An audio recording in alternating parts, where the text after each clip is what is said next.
All right, welcome. Good morning. It takes a couple minutes for everyone to get into the Zoom call, so we'll give them a few minutes to get here.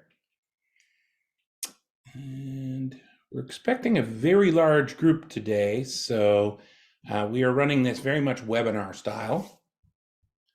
Let's see, the numbers are still growing, so we'll give it a minute or two before we get started. And okay. All right. Well, welcome all. This is it's about a 2-hour webinar that Tarik's going to present, and he'll talk a lot about the Azure Admin Cert, the AZ-104, how best to prepare for it, things like that. This is a lot different than our regular classes. Our regular classes are usually, somewhere between 1 and 4 days usually. And they're a lot smaller group, like say, a dozen people, and we very much encourage two-way audio video in those. In these sort of free events that ExitCertified puts on, we try and open them up to as many people as possible. And we have, 300 plus, almost 400 people registered for this. Now, we usually we get about half that number of people attending. But everybody that registered will get a link later, probably in a day or two, with the Zoom recording of the session, and we should also be able to share a PDF of these slides, because Tarik's put a lot of really good resources, to help you study. A bunch of URLs with sandbox environments where you can practice some things. So there's some really valuable things in the slides, and you're going to want to have those slides. So we're going to send you those, and those hyperlinks should work in those. But before we get started, my name is Miles. I I'm the senior cloud and DevOps advisor at ExitCertified. I teach some cloud. I don't do a lot of Microsoft, but that's why we have Tarik here today to do the honors. But if you haven't heard of ExitCertified, we are the go-to market. That's our training brand for tech data. TD Synnex is our sort of parent company, but ExitCertified's been around for about a little over 20 years, doing really just technical training. And the main part of what we do is certified technical training. So any of the big vendors like Microsoft, AWS, Google, Oracle, IBM, VMware, if there's a vendor of note that has authorized training, we generally join that program and deliver those authorized training. And then we also have some other, open source technologies that we train on as well. So I'll maybe talk a little bit about that at the end. The other thing I'm going to give you at the end of this session is an unbelievable promo. So what we thought was, this course, we're not sure if people have already gone and taken an instructor-led training class for Azure administration to get ready for this course, for this cert. But if you haven't, we've got a really good deal. It's more than 40% off, plus a free exam voucher and a practice exam. It's a very good deal. So I'll give you those details at the end of the session. I'm also going to ask you to do a quick little survey at the end. But before we get to that, Tarik's got a lot to talk about. So I should probably introduce him. Tarik's been, in IT for a very long time, well over 2 decades of technology training. And he's taught and consulted for a wide variety of organizations throughout the US. He's done a lot of traditional classroom training and virtual training. At ExitCertified, we do both. We have training centers across North America. People are a little slow to get back to in-person training. We do some on-sites as well.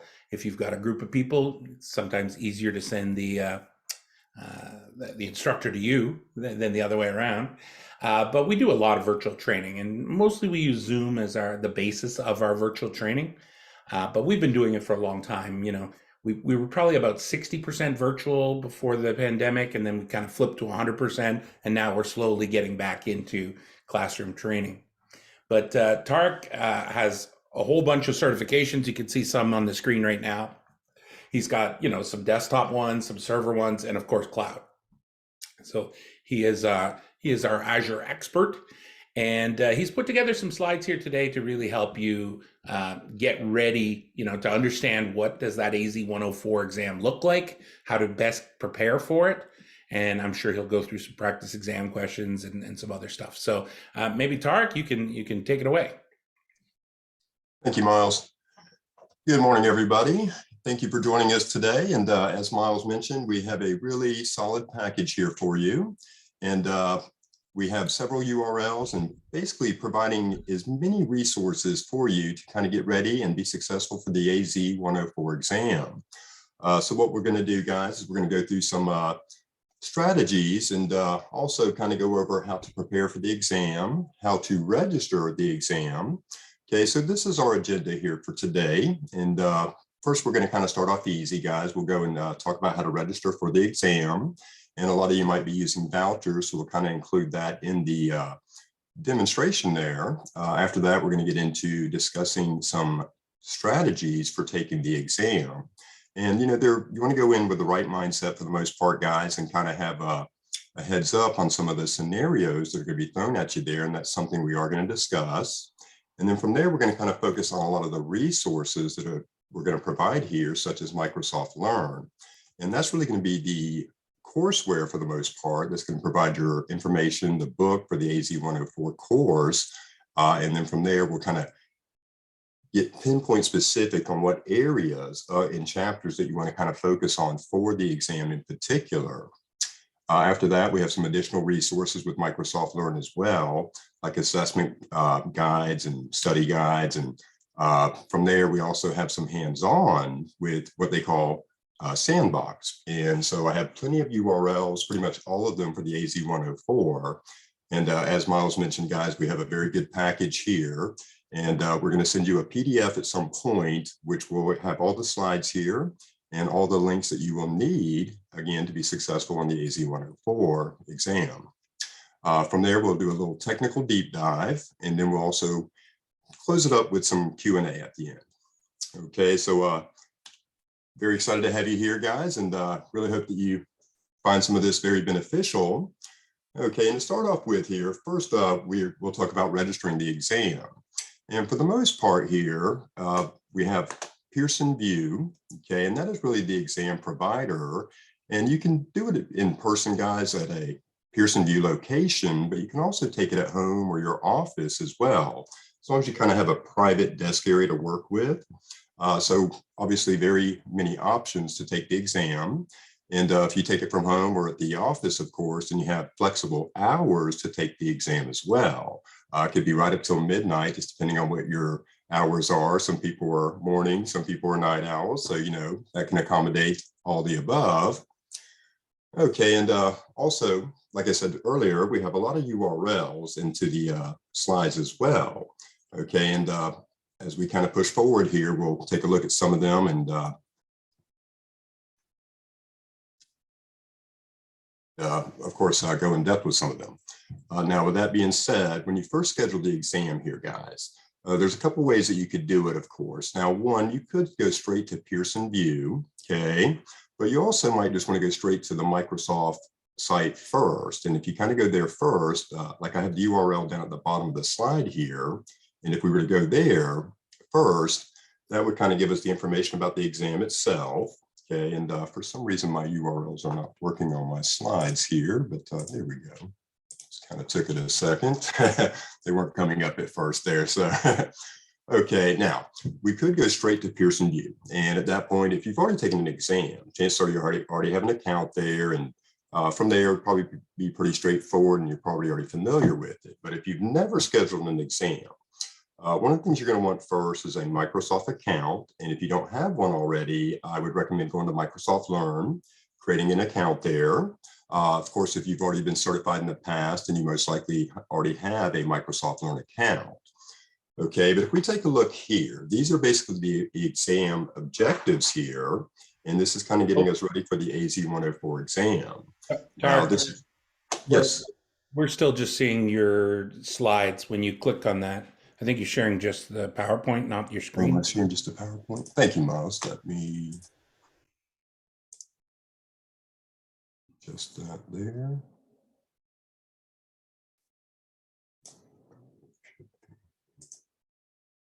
Is that better, Miles? Yeah, it's a little small. A little small? Okay.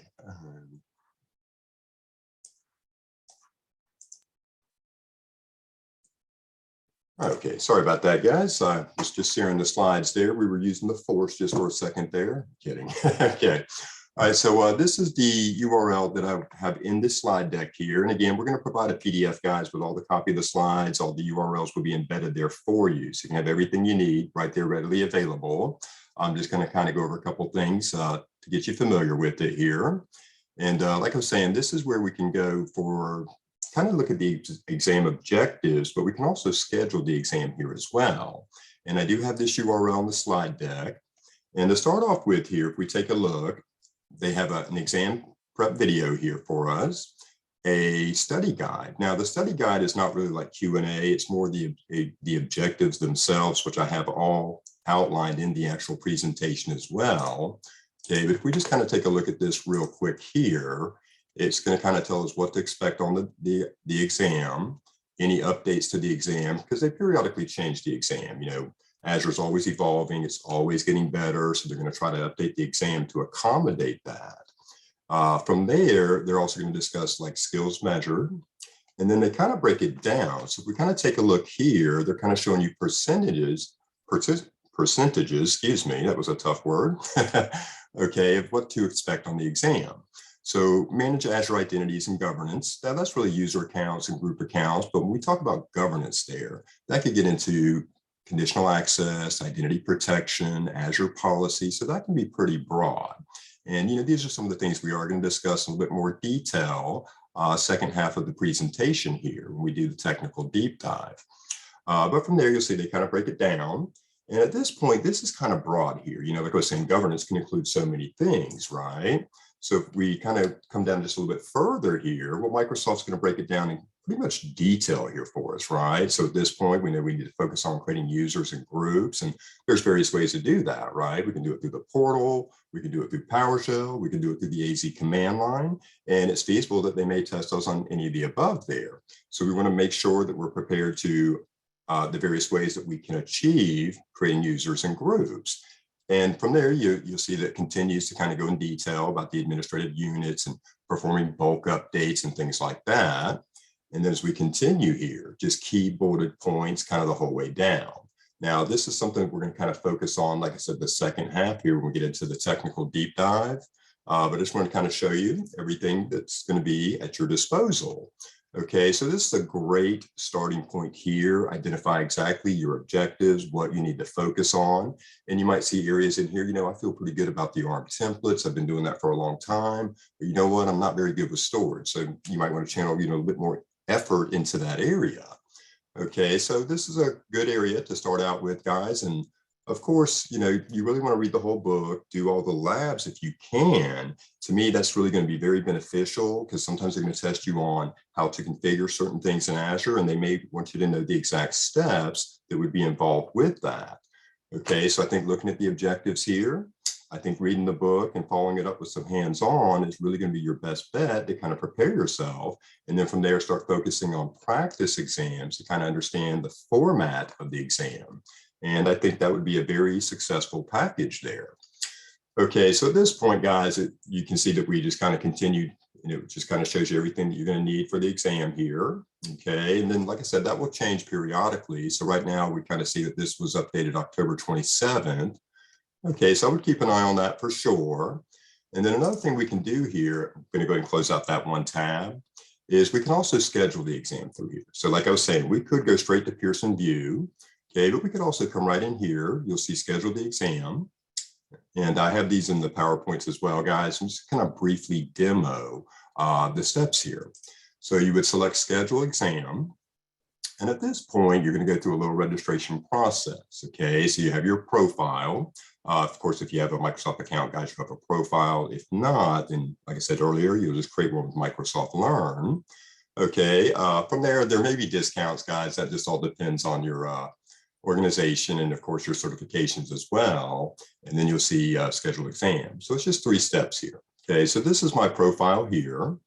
And from there, you want to make sure that you acknowledge the terms of use and you would go next. Now, at that point, I'm not really going to schedule the exam, guys. I'm just kind of pretending to go through the motions here with you and kind of show you where you would do the voucher as well. Now, this is a discount for me, guys, because I'm a Microsoft certified trainer. So you'll see you'll see MCT on both. So you most likely will not see this, but it still might come up with a discount section. You will not put the voucher code here, okay? Just give you a heads up. A lot of people want to put the voucher code right here. You're really going to kind of do it at the very end when they want the actual payment, okay? And we're going to see that in just a second here. So I'm going to go ahead and go next. And I'm going to skip my discount here just real quick. Again, not really scheduling the exam. Of course, I would take advantage of the 50% or 75% off. Okay, now at this point, we noticed that I started with a Microsoft site here, but at this point, it's going to go ahead and put us into Pearson VUE. So I'm going to go ahead and select schedule with Pearson VUE. Okay, and then also while you're doing this, you want to make sure that it is the correct exam. So at all times, it should tell you that it's AZ-104, of course, and because people have scheduled the wrong exam sometimes. So I just like to point that out. Okay, and then what we see now is at a test center, online, my home or office, or I have a private access code. Still not going to do the voucher here. Okay, so keep in mind the voucher is going to be at the very end, like when you would basically submit payment, whether it's credit card or a voucher. Okay, so we're going to see that in just a moment here. And if we want to do a test center, now a lot of training centers, guys, do have a certified test center. A lot of the community colleges have them as well. A lot of times I come right up to a community college right down the street here. But the last couple of years, I've kind of taken advantage of the home testing, which is really nice, actually, and very convenient as well. Okay, but if you were to go to a test center, when you select this, now there's a couple of things you want to be prepared for, such as identification and what to expect, and then certain personal items. Now, whenever you go to the exam, they don't really want anything on your person, so they're going to collect your wallet, your cell phone, and all that good stuff, and then typically put it in a little locker or isolated area. You're allowed to have glasses, but they'll check them, to make sure there's nothing on them. And of course, you want to make sure that you have a valid ID, whether it's a driver's license or a passport or both. And at that point, guys, you would be able to schedule the exam online and then, of course, show up in person. Now, as you're scheduling it here, you'll see that they want to know what language as well, because they offer it in a variety of languages. And we're going to select English here, and we'll go next. Okay, and then from there, we have additional information. Okay, so at that point, you have a couple of things that you have to adhere to as far as terms of use and things like that. Okay, and I'm going to go ahead and select yes here. Okay, you might want to really kind of read them, though, to kind of the details for real world. I'm going to do this just a little bit quicker here for demonstration purposes. Okay, but if we go next here, we have additional terms and conditions that we want to make sure that we read over. Okay, and from there, once we do that, we're going to agree. So they're going to tell you about the cancellation policy. And this is something you may want to adhere to as well, because if you schedule the exam, guys, you have 24 hours before the exam to cancel it. So if you schedule it today for 10 a.m. tomorrow, then you're kind of locked in, right? So something to be aware of. Okay, and then from there, we're going to go and agree. And now they kind of show us a couple of places to where we can find a test center. So you'll notice here that it's kind of showing us authorized testing locations. And the idea here is, we could select, a few of them here at random. Now you would obviously want to select, locations that are probably physically closer to you in physical proximity. And at this point, it kind of gives us an idea where they're located. Okay, and then from there, all the way at the bottom, we're going to see next. And at this point, it will kind of show us availability. Now, you'll notice that it's showing the 3 locations here that I selected at the top, and then it shows a calendar underneath. Okay, so right now, this Florida State College at Jacksonville South campus seems to be booked for the whole month here. But maybe I'm planning on taking it in March, right? So we can go and we can check March, and we see a couple of dates that are available here. And if we select one of the dates here, it should provide us with certain times that would be available as well. Okay, so 12 p.m. to 2 p.m. sounds pretty good. So we could book that appointment. If that's not applicable, then of course we could always select a different day and try to identify the times there. It looks like they're very prone to 12 o'clock there. Okay, and now we could also do it from home, and there would be a couple other well, a couple of differences there, but you would still select a day and time, of course, so very similar to what we're seeing right now. Now, once you feel like you have the appropriate date, okay, we could select book this appointment. Okay, and at this point, it gives us the details.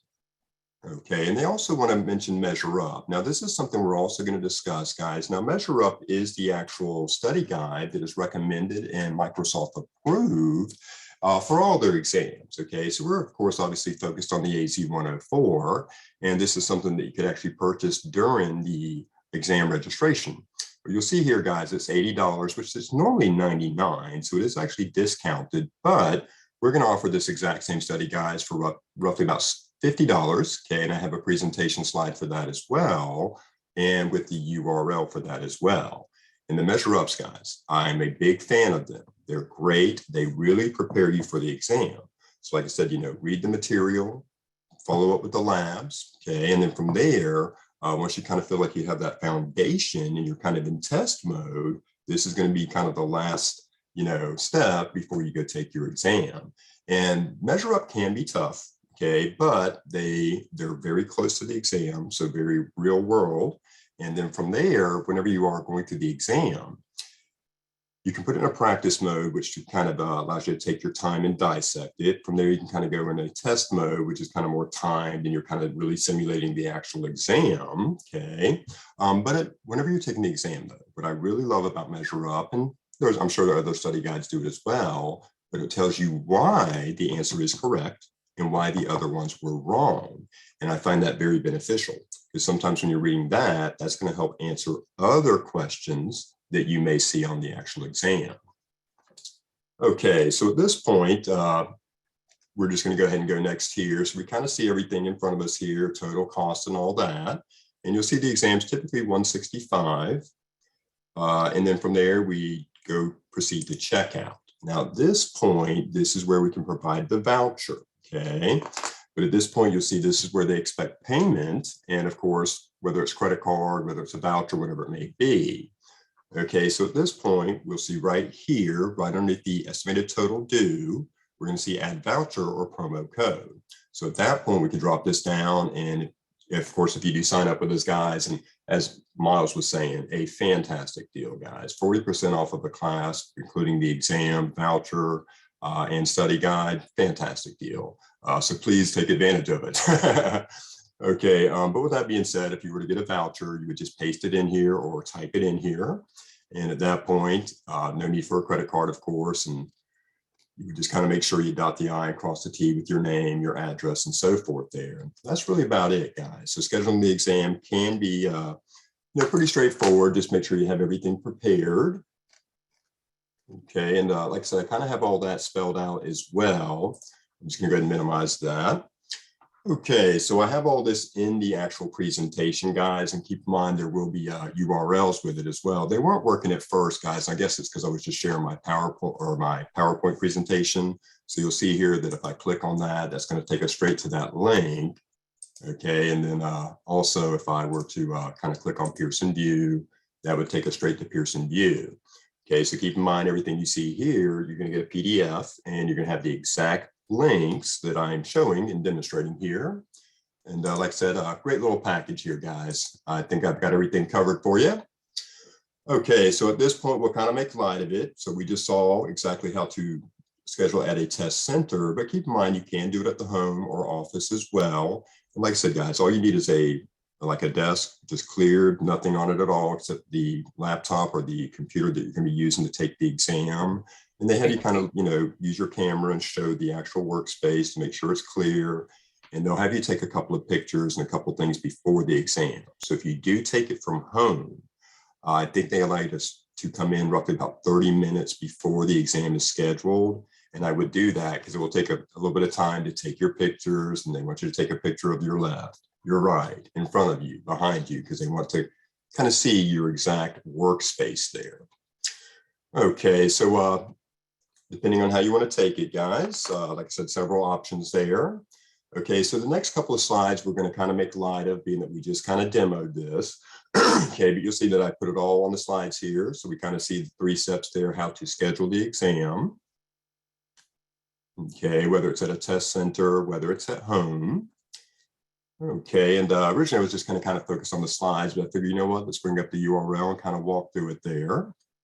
Okay, but this is good because it will give us a little bit more time with the technical deep dive towards the end here.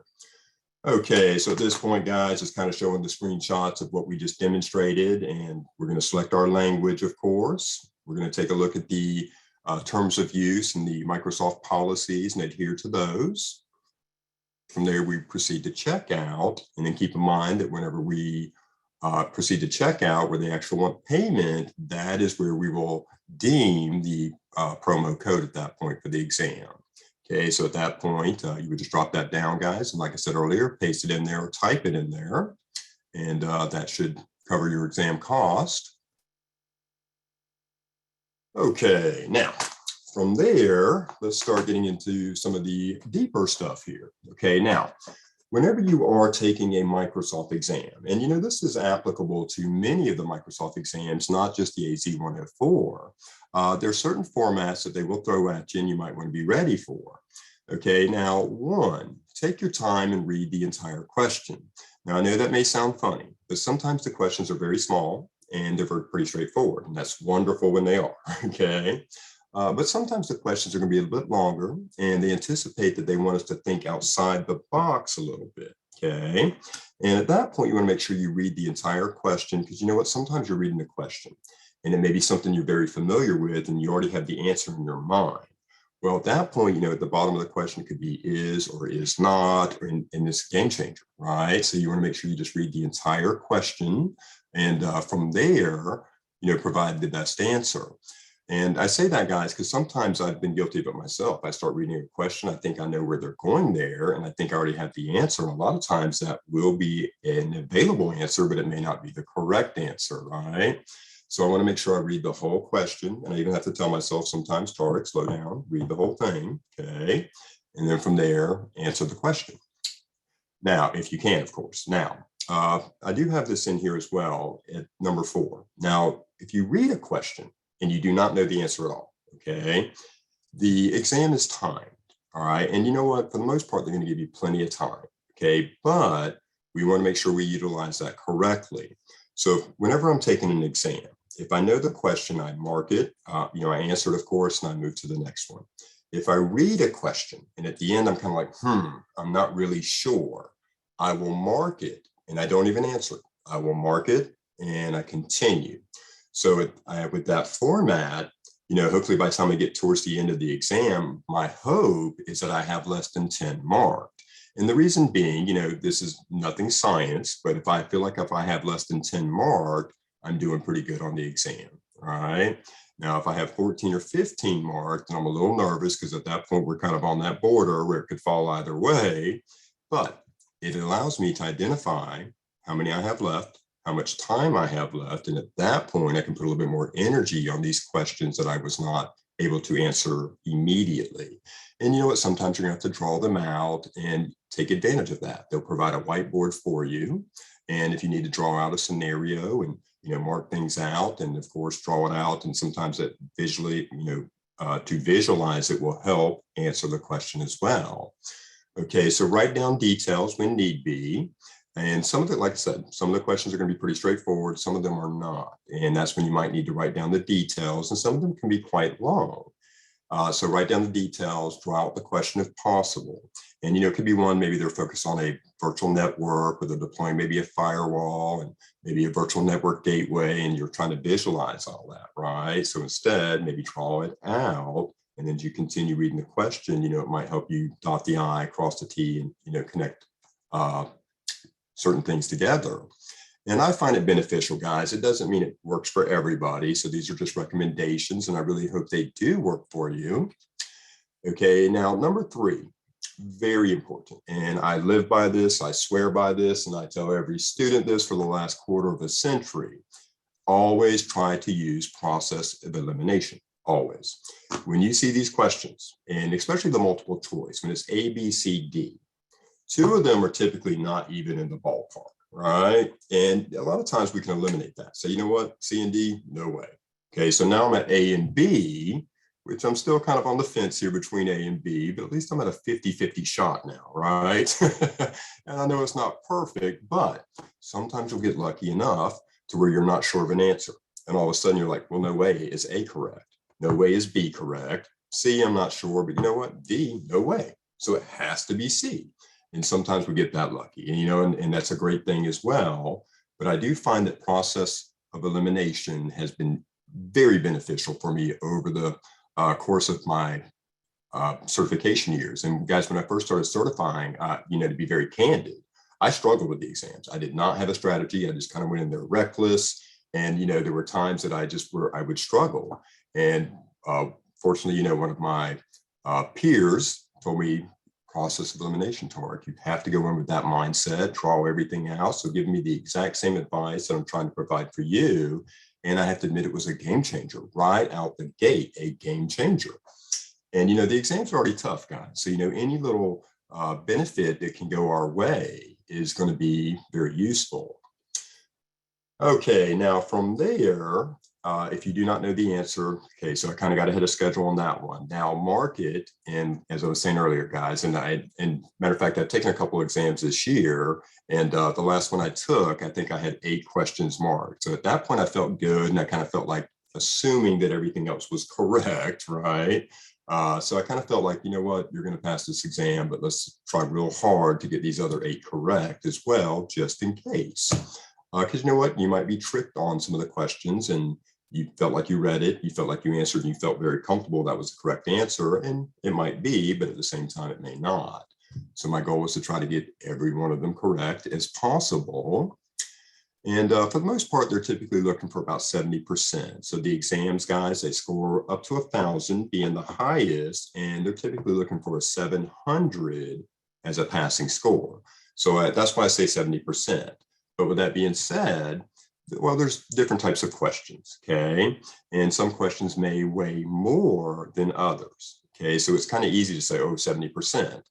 However, depending on the question format that you get, like some questions may be multiple choice, and they may want you to select more than one answer. So those are typically going to weigh a little bit more than the single answer questions. And then some are going to have you kind of drag and drop, like more scenario based. They're going to weigh a little bit more as well. Okay, so just, food for thought there. Okay, and number 5, try really hard not to second guess yourself. And, I have to admit, that's something that's hard for me, but typically your first instinct is correct. And so a lot of times, people will take the exam, they answer questions, and there's a handful of them that they were not very sure about. But they go and answer them because the first instinct said, oh, it's B. But then a little bit later, when we're going through the review, at that point, you start second guessing yourself and you start talking yourself out of it. And you look at C and say, well, C could work as well, and D could work as well. And then you end up changing your answer. Now, sometimes it could be a good thing if you reviewing and you identify a mistake and you say, oh, no, I know this is B instead of D, then that's a good thing. But sometimes when you're not really sure, a lot of times your first instinct is going to be correct. So I try to tell myself, once you answer, commit. And if you feel good about that answer, and even then from there, like I said, if I do not know the answer immediately, I typically mark it and save it for later. Okay, but one of the things, and just to kind of give you a heads up real quick, when I first started my career, and one of the very first exams I took was called Networking Essentials. So it's a lot like the Network Plus exam that you may be familiar with from CompTIA. But it was Microsoft back in the 90s, and it was called Networking Essentials. And when I first took the exam, at the very end, I reviewed everything, and I ended up changing 3 answers. Well, I failed the exam by 1 question, and I'm not proud of that, of course, but just to give you a real world scenario here. Well, the 3 that I changed were actually correct, but I did not trust my first instinct. So that's one of the main reasons, and it happened to me right out the gate. So I'm pretty adamant about it now. So long story short, had I just left the first instinct there, I would have passed the exam by 2 questions, but instead I chose to talk myself out of the correct answer and chose to change 3 of them and failed it by 1. Okay, so these are things that we want to try very hard not to do, but you know what, we're human. And you know what, if you fail an exam, guys, it's not the end of the world. You put a lot of time and effort in there, but it's not wasted. You still invested in yourself and you learned, and that's always the most important thing. Credentials are important for real world, for as far as jobs and things like that. But learning is always investing in yourself. So I never mind preparing for an exam or to teach a course or whatever it is, because I know that I am learning more and it benefits me. And that's the way you want to look at it as well. Okay, now a couple other things here we want to take a look at. Now, if we take a look at number 6 here, use practice exams wisely.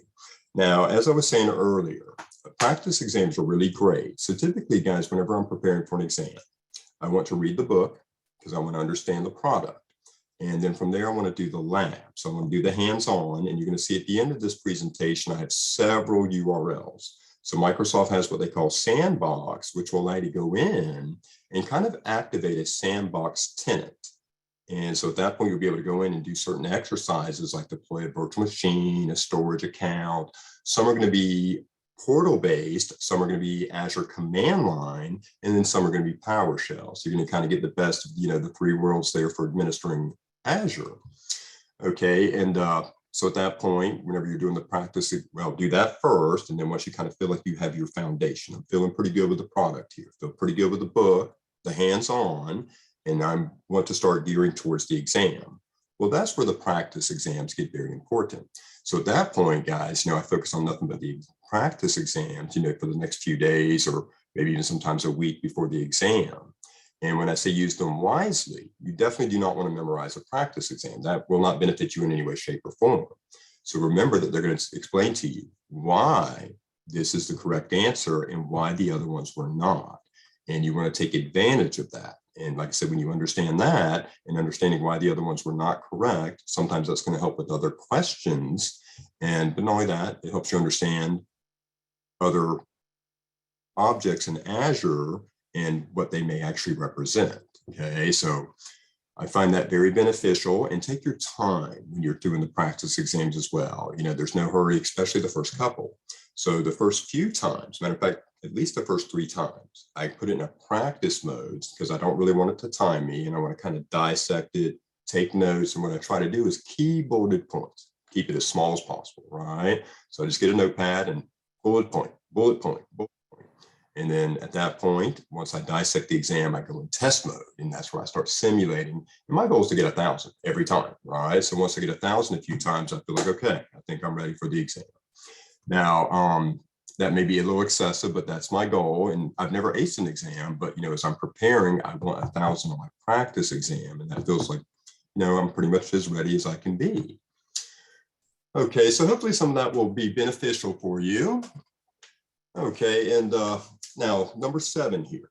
What we want to kind of take a look at here are there's various questions on the exam. And knowing what to expect can be very beneficial as well. So if we take a look here, guys, we're going to see that we have question format. Now I have case studies. Okay, so whenever you take a Microsoft exam, now again, we're focused on AZ-104, but this is actually a lot of them. Okay, a lot of times they're going to give you at least 1 case study, sometimes 2, okay, but at least 1. And the case study is like its own individual exam, okay, so meaning that you have to read the case study.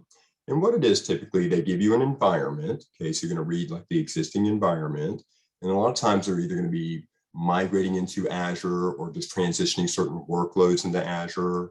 And from there, they're going to kind of tell you what the proposed environment, or the envisioned, let me correct myself, the envisioned environment, meaning what their plans are and what they want to do. Okay, and then from there, you'll see the existing environment. And then they'll ask you a series of questions. And some of it will refer back to the existing environment, the envisioned environment, and what the requirements are going to be.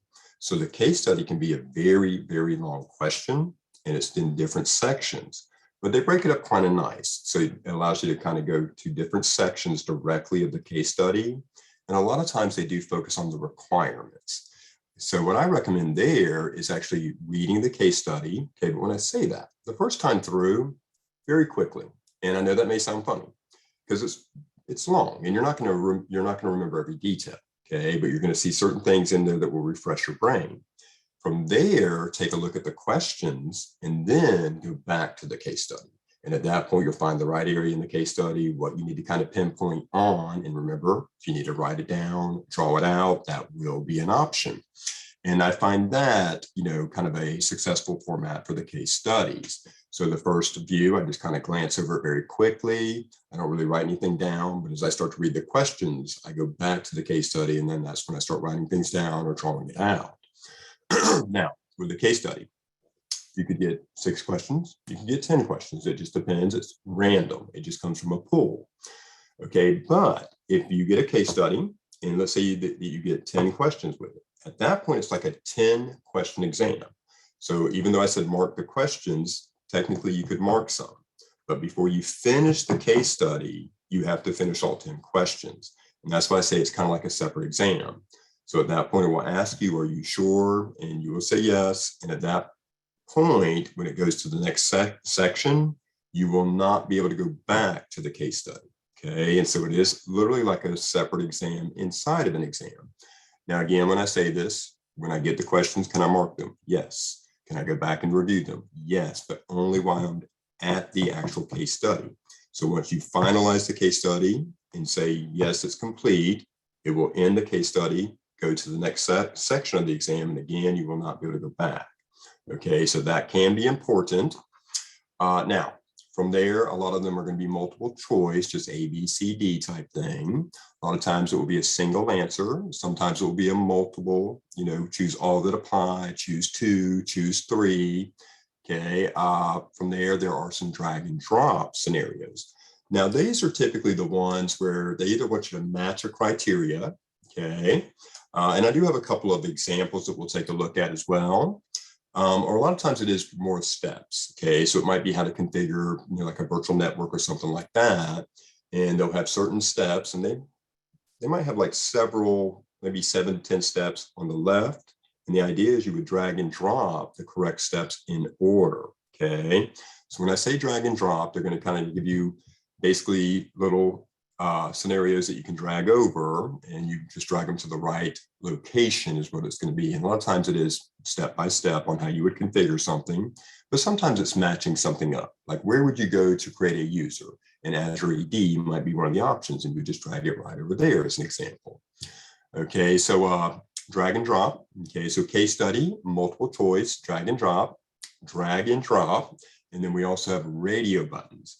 Now, some of the questions are just radio buttons, and you can say yes, no. Some are going to be yes, no. Some are going to be select all that apply, or some are going to be scenario based. And which device does this apply to? Device 1, device 2, device 3, and you would just kind of do radio buttons. Okay, so they're a lot like the multiple choice, and I do have an example of that as well. So keep in mind, we're going to have like 3 or 4 of them that we'll take a look at. I wasn't able to get screenshots of every single questionnaire type, but I tried my best there. Okay, and then from there, we also have what they call hotspots. Now, the hotspots, a lot of times they just want you to select an area. So a lot of times they'll give you like a screenshot, and it could be services, it could be something in Azure, just all depends. And the idea there is, where would you go to implement it? Okay, now to keep it easy, let's say that it's a service. Okay, so at that point, they might show you the services app, and they would have all the services listed out, and they might want you to just go click on a service. And at that point, when you click on it, it will highlight it, kind of like with a little circle, and it will be typically green, and that's how you answer it. You literally just click, right? So I call it hotspots. And then drop down selects. So a lot of times they have some drop down scenarios. And it could be syntax for PowerShell, and they might have certain areas where you drop down and you just kind of fill out the correct value. Okay. Sometimes the drop downs are going to be more, it could be numeric based as well. Like, how many network security groups would you deploy in this scenario? And it might be 2 or 3. So the drop downs are just kind of a lot like the A, B, C, D as well, but it's a drop down to select the answer instead of selecting A, B, or C.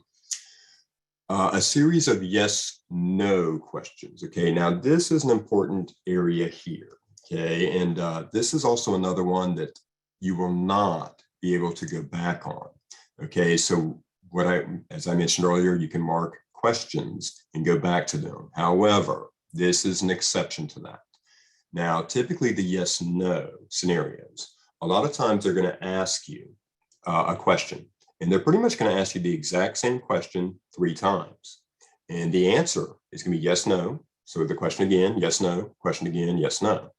So typically the exact same question 3 times, but at the end, it's going to have a different proposed solution.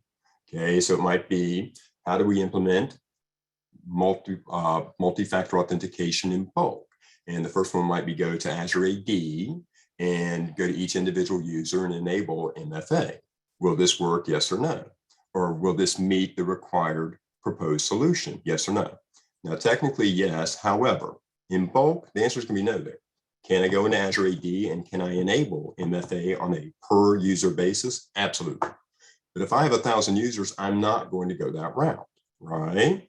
So the very next one might be, would you use a conditional access policy and apply it to the all users group? Well, the answer is going to be yes on that, okay? So they're going to ask you the same question 3 times. And you know what? All 3 could be no. That's very rare. In my experience, typically 1 is yes and the other 2 are no. However, the one I took not too long ago, I got 3 in a row and all 3 were no, at least in my opinion. I could have been wrong, but I'm pretty sure that was the case. Okay, so the yes, no ones, you will not be able to go back on at all. So if you get to that very first question, you say no and go next, you can't go back. Because a lot of times the very next question might answer it for you. Like, oh, that's going to be the correct answer. So they don't let you go back on those. But the good news is, guys, they tell you that. Okay, so as you're taking the exam, they'll tell you every single thing that I'm explaining to you as well. So technically, you could think of the case study as a separate exam inside the exam, and then the yes, no, kind of like a separate little exam inside the exam as well. Okay, so those are kind of the 2 exceptions as far as marking and going back. From there, guys, most of it's going to be Q&A, and a lot of times, if you get 45 questions on the exam, then chances are a good 30 of them are going to be just Q&A. And you should be able to go back and review any one of those, and of course, change your answer if need be. But like I said, that first instinct is typically what you want to go with. Okay, and then from there, guys, yes, no radio buttons. So kind of very similar to the yes, no that we were kind of discussing there, but these will be more just questions, answer. You can mark them, you can review them. Okay, so what I'm going to do here just real quick is I'm going to jump up a couple of slides, okay, just to kind of show you some of these questions here just real quick, guys. Now, I will go back and typically don't like to jump around like that, but since we're kind of on the topic here. Now, this was straight from Measure Up here, just kind of give you a heads up. And this is asking a question here, and you can see it gets quite, long here for the most part. And then at that point, they're going to ask you to answer the question. So this was the format of the question before the answer. So at that point, you'd be able to drop it down, and they're going to give you, certain options there. Okay. Now, unfortunately, I was not able to show all the drop downs. My screenshot material was not working for that. Okay, but you'll drop this down, and a lot of times it will show 3 or 4, little answers in there, and they're just looking for you to select the right one. Okay, so at that point, you're kind of filling in a syntax, that would be PowerShell based here about tagging resources in Azure here. Okay, so that's kind of one of the drop downs. Okay, so before, after type thing there. And then from there, this is kind of one of the radio button ones I was discussing. Now, this is the yes, no. Now, again, these are not the ones I mentioned where you would get 3 questions that are identical and you can't go back. So this would just be just a regular, question here where you'll see yes, no. Okay, so you read the question, of course, and then from there you would select yes or no, depending on the statement that's provided to you there. Okay, and then from there, if we take a look, these are kind of some of the drag and drops here. Now, this one I actually got from AZ-500, so this was not actually an AZ-104, but it kind of, allows me to show you what to expect, okay? So this one, if we take a look here, okay, now we have the question here, and it's actually asking about Microsoft Sentinel, which is not really an AZ-104, so probably not a fair, demonstration here, but like I said, more of the format is what we're kind of focused on. So you'll see create an alert when someone deletes a virtual machine. So at that point, they're like, well, where would that fall? Oh, sorry, excuse me. Those are the answers there, right in here. So Azure Activity, Azure Active Directory, Azure Web Application Firewall, Azure DDoS, Azure Firewall. So they want to know, where would this be applicable, right? So now, if you're familiar with Azure, guys, you may be familiar with Azure Monitor. We can go in and configure alerts, and they have what they call an action group. And the action group is who we're going to notify. And from there, it can also perform like some type of action, like maybe execute a run book, okay, that might actually shut a virtual machine down, start a VM, or some type of automated response would be the idea there. Okay, so at that point, guys, that would be Azure Activity is kind of where they're going with that. Okay, so the idea is you would match each one of these. Okay, so the next one here is select notify the security team when someone invokes a conditional access policy. Okay, so at that point, they're showing Azure Active Directory. Okay, and like I said, you just kind of match them up there. Okay, and then we have one more that's going to kind of show you here. Now, this is another drag and drop. Okay, but a different scenario here. This is more like, how would you do it? Okay, so what would be the exact steps involved? So if you take a look, the idea is you would read the question, of course, okay, and then they show possible commandlets. Okay, so at that point, we see like backup Azure Recovery Services backup item, okay, new AZ Recovery Services vault. So we see the commandlets that are available. So the idea is to kind of look at the question here, identify what they want to do. Okay, so we're not currently using Azure Backup. You plan to back up virtual machines, okay, or a VM named VM1 using Azure Backup. Okay, so at that point, it says you need to identify the PowerShell commandlets, which are required to configure recurring backups using the default backup policy.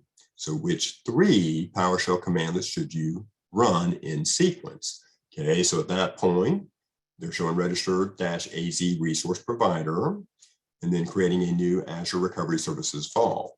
Now, the idea there, guys, you may be already familiar with it, but if not, we have recovery service vaults in Azure, and we create those, and that's how we run our backups, whether it's Azure Site Recovery, whether it's backing up virtual machines, whether it's backing up file shares. Okay, so it's like a glorified storage account.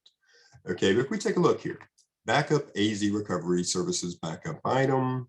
Okay, now we didn't really mention anything about AZ Recovery Services, right? So a lot of times that's really going to be Azure Site Recovery, okay? But from there, new AZ Recovery Services vault, I can see that being applicable. Registering, guys, a lot of times the providers are registered, and that is something you can do in the GUI, but they made it clear they wanted it done in PowerShell, okay? So at that point, we would register the provider. But where I'm going with this is we could probably eliminate some of these by process of elimination, right? And that's what you would want to do. Okay, and for the most part, at that point, guys, you would try to eliminate, or if you just know exactly, you know what, I've already ran backups many times in Azure, especially using PowerShell. I know this, by heart, boom, boom, boom, not a bad thing. Okay, but my goal was just to kind of show us, what to expect here. Okay, and then if you take a look on the right here, just real quick, this is one of the ones I was able to kind of squeeze the explanation in. So keep in mind that with measure up, it's going to tell you why the 3 were correct, okay, and then from there, why the other ones were wrong. Okay, so that's going to be the explanation. And then, matter of fact, a lot of times, guys, there's going to be another little link here that shows reference, and there should be a URL that would allow you to kind of go in depth and kind of do your own little deep dive on that exact scenario there. Okay, so these are just a couple of things to expect there, guys. Okay, so I'm going to backtrack to where I was originally. I just wanted to kind of, like I said, show some of the questions there because we were discussing them right then and there. Okay, so with that being said, let's take a look at Microsoft Learn. Now, this is where all the courseware is now. Okay, in the books, guys, before we would purchase them with SkillPipe, and but now they're all readily available online. That is something that started last year, but became official October 1st. Okay, and again, we're focused on AZ-104, but I went ahead and put in here another link, and you'll see browse all learning paths. Okay, so this is Microsoft Learn. And for the most part, guys, it's just lessons that we can go through. Sometimes they provide us with some URLs that allow us to get a little bit more in depth. Sometimes they have videos. And then, of course, we have the sandbox labs. So we're going to take a look at those in just a few moments here as well. Okay, but this is Microsoft Learn here. And, for the most part, there's over 4,000 products in here. Okay, and right out the gate, some of them might be beneficial. Describe cloud computing, Microsoft Azure fundamentals, right out the gate. Okay, but we could always come in and do a search. Okay, so if we want to kind of do like AZ-104 or whatever course that we're focused on, we could search for it. And at that point, these are the learning paths, and it really is the book itself. Okay, so at that point, they kind of have like a prerequisite area here, and you just come in and we kind of see like different chapters here for the most, or modules here, excuse me. Okay, so at that point, we could just come in here and do continue, or we see right there, we just kind of come down a little bit, and it kind of shows us the learning objectives here. Now, we could click on these links, but the idea is just to kind of come to continue here, and this would be the book. So it shows us the objectives once again, and then prerequisites, which are none, because it's a learning course for administration. And then from there, use the Azure portal. So this would be the material in the book. And sometimes it might just be a couple of screenshots. A lot of times it's going to be a lot of information depending on what we select there. Okay, and then sometimes we'll have to scroll down a lot further, like I said, depending on what we see there. But you can just kind of go through, read the material, of course. And like I said, a lot of times they do have, oh, this is available on GitHub. So if you want to kind of go and view that template in particular as an example, you would be able to. Okay, and then, you just kind of keep doing continue there. And then ultimately, guys, they give you objectives, like I said, little videos to use and things like that. Okay, but that is Microsoft Learn, which is really a lot of their courseware. Okay, so I kind of put it here, guys, just to kind of give you a link to Microsoft Learn in general. And then from there, if you would prefer an app, I put the link in here as well. So you'll see that, now keep in mind that you are going to get a PDF of this exact presentation. So all the links will be readily available. And I have Microsoft Learn here, but I also have it in the picture itself. And then over here would be more for the stores there, guys. If you want to kind of use the app, which I actually do kind of find kind of neat on my tablet there. And I think for me, I find it easier to use the app and use my tablet instead of my desktop, to read the actual courseware. Okay, but that's preference. That's just me. Okay, so that's going to be a great area to get us started. Okay, and from there, there's roughly about 11 chapters in the book, guys. So what I did here is, according to Microsoft, they kind of said these are the areas that you truly want to focus on. Now, with that being said, it does not mean skip the other areas. It just means that this is kind of more the meat and potato. This is really kind of the, getting us in the trenches of where they're truly going to test you. Okay, so at that point, I just kind of put these. Now, these are all AZ-104. So they would take you straight into, the courseware there. Okay, that first one was the one I just demoed, guys. So I just kind of figured I would go to the second one there. Okay, but you'll see there was the first one. Okay, so this is kind of the like managing identities here. And at that point, you'll see configuring Azure AD, configuring users and groups. Okay, the subscription, configuring Azure policy. So like each one of these are individual lessons, okay? And at that point, I would just kind of start at the top, guys, and just kind of work my way down. So I would come to the very first one here, configure Azure AD. And at that point, it has the objectives once again, okay, the prerequisites, and then, of course, what we're going to see in the actual lesson here. Okay, so at that point, I could just go straight to the introduction, which is really just going to be another overview, okay? But it does tell us what skills are measured in this section and what we should probably focus on. Okay, so here's some of the manage Azure AD objects, which could be very broad, users and groups, of course, but configuring self-service password reset, and then from there, configuring Azure AD join. So that's something that's going to be in the chapter here, and we just go next. And at that point, it starts telling us about Azure AD, of course, and some of the features, and we just kind of read through it, continue next, and then ultimately, it's going to ask us questions as well. Okay, so the books are fantastic, guys. They really are, and they don't take very long. They try to get straight to the key points here, so you'd be surprised how quickly you can go through the sections here. And then also, if you take a look at the top, you'll see like Unit 5 of 9. So if I drop that down, it shows the previous lessons that we just took a look at, and then of course future ones. But if I need to backtrack for any reason, then I most certainly can. Okay, and then you also see next and previous at the top here as well. Okay, and this is kind of telling us about the premium licensing here. Actually, this is a good little area here, guys, because like that self-service password reset, well, that will require a premium one licensing, and that could be directly testable as an example, right? Okay, so this is a great little area here of kind of showing you what would be, applicable to a premium one or premium two licensing with Azure. Hey, Tarik, Yes. would you say whenever you see one of those like tables, like that's rife for questions in exams, right? Typically, yes, Miles. Excellent question there. Yeah, guys, a lot of times when you see a table like that, it's really beneficial. A lot of times just for real world, but a lot of times I would say an exam tip, so to speak. Yeah, a lot of times that's something they're emphasizing on and most likely a testable area.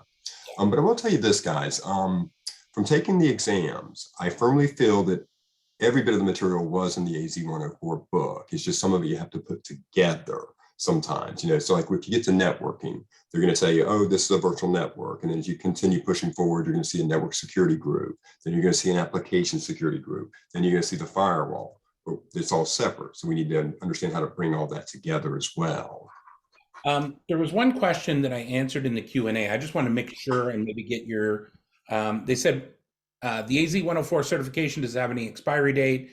And it's my understanding that everything's good for 1 year now, all the role-based, and then Yes. they have to do a little free re-up exam, right? Right. Yes, they do. An excellent question, actually. Yes, they're good for 1 year now. And basically, they give you plenty of time. 6 months before it expires, they'll start to let you know. And they do what they call an assessment or renewal exam. They're 100% free. And a lot of times it's roughly about, gosh, anywhere between 20 and maybe 40 questions. I think the last one I took had, I think, 26 questions on it. And they're pretty straightforward. You can take them any time of day. You take them directly from your desktop. There's no scheduling, no going to a test center. When they send you the email there to renew it, you can just click on it.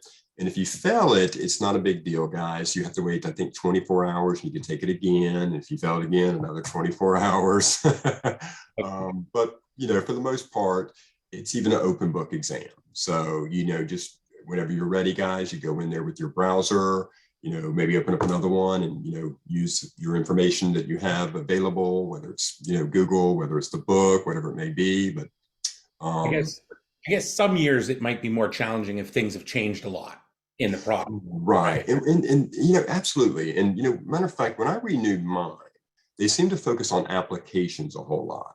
And, that was one of the areas that, in my mindset, I'm thinking, I was ready more for networking and things like that. But gosh, out of my 20 something questions, I think more than half of them were focused on app and app service plans, which was just different for me. I'm like, that. So you really kind of never know what you're going to get. And then a lot of times, if you take it again, you're going to see some of the same questions, but I think a lot of times they're going to throw new questions at you too. But it's all just random, guys, and just whatever they generate during that time.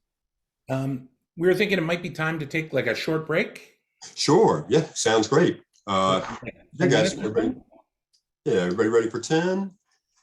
Okay, let's do that. And let me bring up a timer here just to make sure we all stay on the same page here.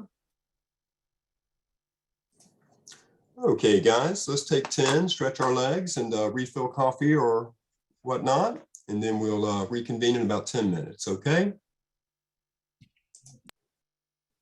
Okay, guys, we'll talk to you soon.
Hey, Tarik, before we get started again, Yeah, there's a pretty good question in the chat asking about MS Learn. Is it completely free? Maybe you could talk to that. oh, So that is a good question. I think there used to be a subscription of some sort, but now it's free, right? Yeah, it's all free now. It's all free. Yeah. So the books Yeah, now, now what isn't free is like, if you want to do the labs, you have to have a lab environment, although those sandboxes can provide what you need right. for a lot of it, right? It can. It does have limitations, and sometimes you have to do it either through command line or PowerShell, and then some do let you go in the portal. But yes, if you want the full effect, yes, you would have to have the Learn on Demand labs. Yeah. And so that's sort of, maybe you can talk to the difference between, trying to use MS Learn and do it all on your own versus taking the 4-day, instructor-led training class. Sure, absolutely. And welcome back, everybody. And absolutely, guys. Now, there's always self-paced training, of course, and that's, does work for some people. And, for the most part, guys, it is the same book that you would see, in the class. But when you have instructor-led, though, first of all, you have other people in the class that you are going to communicate with and collaborate with. And a lot of things end up being discussions. So you get a lot of real-world scenarios, which are very beneficial, and some really good advice sometimes from your peers. But from there, you're working with instructors that have been doing it for years and can show you a lot of shortcuts. And when I say shortcuts, as far as administering and, best practices and things like that. But at that point, what's really great about it, though, is you get the lecture, you get some really solid demonstrations from the instructor as well that are very beneficial. And then you follow it up with the labs. And to me, the labs are everything. The sandbox is great, but when you have access to the Azure portal as a global administrator, and you can go in there and do whatever you want. Now, of course, you're going to follow the lab steps, but you might want to put your own spin on it. And then you have access to the labs 24/7 for 6 months. And to me, I learn a lot from lecture guys, but I really, really seem to kind of get my foundation hammer at home with the hands-on. So I think the hands-on experience there that you're going to achieve in the course and 6 months after the course is priceless, in my opinion. And that's really your big difference, working with your peers and, instructor-led. Typically, an expert's going to lead you through it, give you plenty of recommendations, and then hear it, see it, and then hammer it home with your own hands-on experience is really, your 3 effective learning methods for the most part there. Yeah. And I would say it's also, you're devoting these 4 days to just learning Azure, right? Absolutely. Absolutely. Self-paced, like you said, I think it's a small percentage of people that have the discipline to say, I'm going to set a goal. I want to do my exam, 4 weeks from now. And so I'm going to set off this much time every day.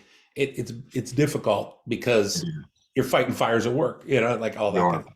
Yep. And next thing you know, 4 weeks turn into 8 weeks. Next thing you know, it's a year later. And I'm like, gosh, it's still on the back burner. So But for absolutely, those, having that yeah. week dedicated to it is very beneficial. So like I said, at the end of the slides, I'm going to talk a little bit about our promotions coming up for the AZ-104 class. We've got a very good discount that comes with the exam voucher for free and the practice exam. So that's a really good deal. We got another promo I'll talk about as well. But if you are trying to do it self-paced, I think that you've got some pretty good resources coming up that you're going to talk about, right? Absolutely. Yep. And so if you are, guys, absolutely, we've got you covered there as well. I mean, we really hope that you join us. And as Milo was saying, guys, it is a great deal. And guys, I'm an instructor. I'm not a salesperson, but I've been doing this for 25 years and I've never seen a deal like this ever. So like I said, you may want to take advantage of it, so talk to your higher ups or invest in yourself. It's a fantastic deal, guys. It really is. Okay. Let's go and get back to the fun stuff here though, guys. And, okay, so we left off, we were kind of focused on Microsoft Learn, with some really great questions there as well. And guys, for the most part, I put a lot of the URLs in here that will get you to the right area for Microsoft Learn. But like I said, this is not the entire book here. This is just kind of more the area that Microsoft wants us to focus on and where it relates to the AZ-104 exam. So I would say, you want to definitely channel a lot of effort and energy into this section here. Okay, and this is where they break it down. So in here, if we kind of take a look at the percentages, I'm just going to go back up to the previous slide real quick. I built this slide on this concept here. Okay, so as far as the manage Azure identity and governance, okay, so that's going to be 15 to 20% of the exam. Remember, that's users, groups, Azure policy, okay, role-based access control, things like that. Implementing and managing storage. Now that's going to be storage accounts in Azure. And they're going to test you on the different types, like your blob storage or Azure file shares. In blob management, as far as life cycles and like tiers, like you have a hot tier, a cold tier, archiving tier. So they'll kind of test you on some of the life cycle management of that. Deploy and manage Azure compute resources. Now that is a broad area as well. Compute resources, of course, are virtual machines, but we also have virtual machine scale sets. We have availability sets. So that could be a broad area as well. And then from there, we also have like app service plans that we can build applications on top of. And the app service plan provides computing resources. And then from there, we also have managing virtual networking. And you'll see that's 25 to 30% of the exam. So a good chunk right there in the middle. And when we get into virtual networking, guys, that's actually a few chapters in the AZ-104 book. So like chapter 4 would get into virtual networking, but then chapter 5 will get into like peering and user-defined routes. Chapter 6 gets into load balancing and the application gateway. So that, instead of it being one chapter, is actually 3 chapters, right? Okay, so you want to kind of use that, as your guide. But like I said, you really want to read the whole book. You want to do all labs. This is the way to guarantee success. You cannot take shortcuts when you're preparing for an exam. And like I said, everything that you learn is, bettering yourself as well. I just happen to have this focused on what would be the more important areas. Okay, and then from there, this is a great little source here. And guys, also at the break, I went ahead and put the PDF of the presentation in there. So if you kind of want to follow along, please feel free. Okay, and what I put in here is, here's the AZ-104 book to start out with. Okay, so if we kind of click on that, this is going to take us right back to what we've seen a couple of times now. Okay, so this is more focused on the AZ-104 with Microsoft Learn. Okay, but here, this is fantastic. Now, not all of us have access to Azure, okay? So Microsoft put together what they call interactive labs, which are video-based, but they kind of walk you through what you would do in real world. They talk to you and kind of guide you through, and I find them pretty neat, guys. Now, again, I would prefer to go in the portal directly, and do my real hands-on, but not all of us have that luxury. So you'll see in here that there are literally 17 walkthrough labs here. And the idea is, like, the very first one here is managing Azure Active Directory identities. So if we select that, you'll see that it's a video, okay, but it's interactive. So the idea is it's going to bring up like the portal. Welcome to this interactive lab simulation for the lab Manage Azure Active Directory Identities. To navigate this interactive lab simulation, in this lab, I'm going to do a little bit quicker, okay, just for time purposes. But they tell us what we're going to do in here. So the idea is, if I've never created and configured an Azure AD user, right, or an AD group, okay, so it's going to kind of walk me through that process. In this first task, you will create and configure Azure Active Directory, or Azure AD users. Okay, follow the prompts to complete this task. So you see, she'll talk to us and walk us through it. Okay, so we're telling us click here to continue. In the Azure portal, search for and select Azure Active Directory. Okay, and the idea is you would click on that in real world. You would type Azure AD to search for it, right? And then what you do, you can select on it. The Azure Active Directory blade, scroll down the left pane to the Manage section and click User Set. Review the available configuration options. And at that point, it's walking you through. Under Next, click the display name of your user. Select Properties. Click the Edit button and then select Settings. Ensure your usage location is set and then navigate back to the User's blade. Okay, so they're kind of just walking you through how you would really create a user or how you would identify a user. Now, what they're doing here is they're on the user properties or the user blade itself. they're identifying usage location. Now, one of the things in Azure, whenever we create users, of course, that allows them to log in and authenticate to Azure. However, in order to get a license, they have to have a usage location filled out. And that's one of the reasons why they're actually kind of walking us through this process here. And at that point, you close it out. And then the idea is you're going to create a new user. Okay, so, New user, and then select Create New. Scroll down. and it just kind of walks you through the process. As you see, I'm not really going to do the whole thing here, guys. Just going to kind Provide of the give user's you a little information. brief demo of it. So if you don't have access to Azure, this at least will help and kind of visually and, kind of give you the idea how you can administer certain things in Azure. Okay, I'm going to go ahead and close it out, guys, but that was just the tip of an iceberg of one lab, and there are 17 of them here. And so this is just a way of, at least visually seeing, the steps if you cannot do them in an actual portal. Okay, so And very good you little got to area. this. You got to this from the slides. Yes, this is going to be right here. So let me see. It's slide 13, and you'll see AZ-104 Interactive Labs. And the little That's square. really handy. Yeah. Very handy. And matter of fact, all this is available on GitHub as well, guys. GIT Hub. Just give you a heads up there, all the lab steps and all that.